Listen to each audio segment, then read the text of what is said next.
Salut Pauline, enchantée, ravie de continuer l'aventure avec toi. Donc Pauline, c'est plus tu ou vous? C'est tu. C'est tu, ouais, d'accord. ouais. Tu peux nous parler un peu plus de toi, ton parcours? Alors je m'appelle Pauline, j'ai 26 ans, passionnée de mode, de vêtements, de costumes depuis toute petite.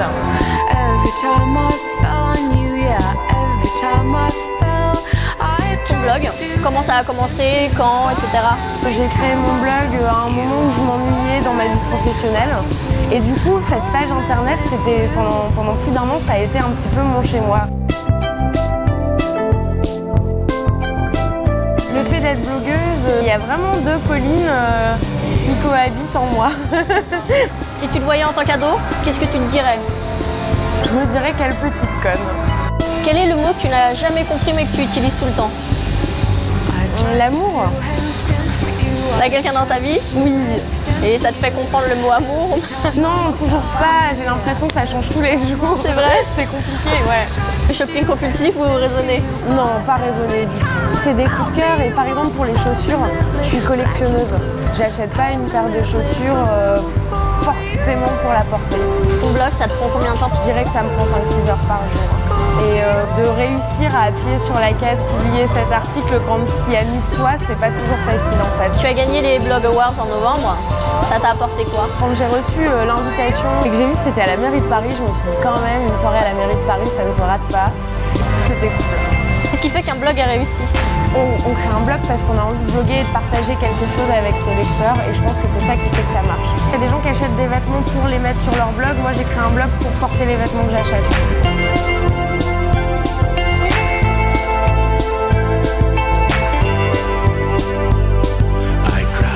Donc Camille Bessis te demande: bonjour Pauline, ne penses-tu pas que les blogueurs deviennent au fur et à mesure du temps des objets publicitaires gratuits pour les grandes enseignes? Je pense que les marques cherchent avant tout de la visibilité et pas de la vente. Moi, ça m'est égal que mes lectrices achètent la même chose que moi, pas tant qu'elles apprécient mes vêtements au moins sur moi. Je me dis pas, oh, elles m'ont utilisé pour vendre plus. Si la marque me dit, putain, grâce à ton post, on a vendu tant de plus que d'habitude, je me dis, c'est cool, c'est que j'ai fait du bon boulot.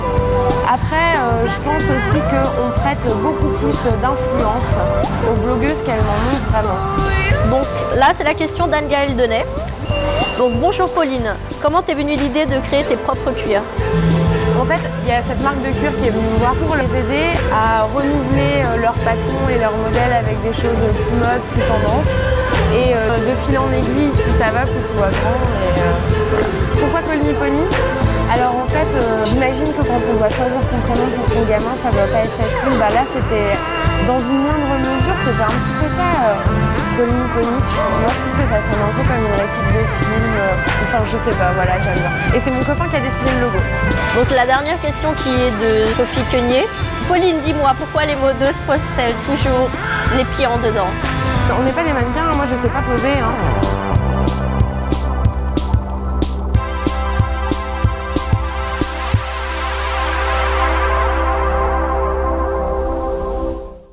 Ton pas de danse pour faire craquer les hommes?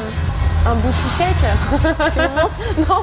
Ah non, ou alors si tu me donnes 2-3 verres à boire, peut-être ça peut le faire, mais là, le matin, comme ça... On aurait dû faire l'interview à 23h, non? Ouais, voilà, c'est ça. 2-3 petits cosmos et je peux booty shaker toute la nuit. On retient pour la prochaine fois.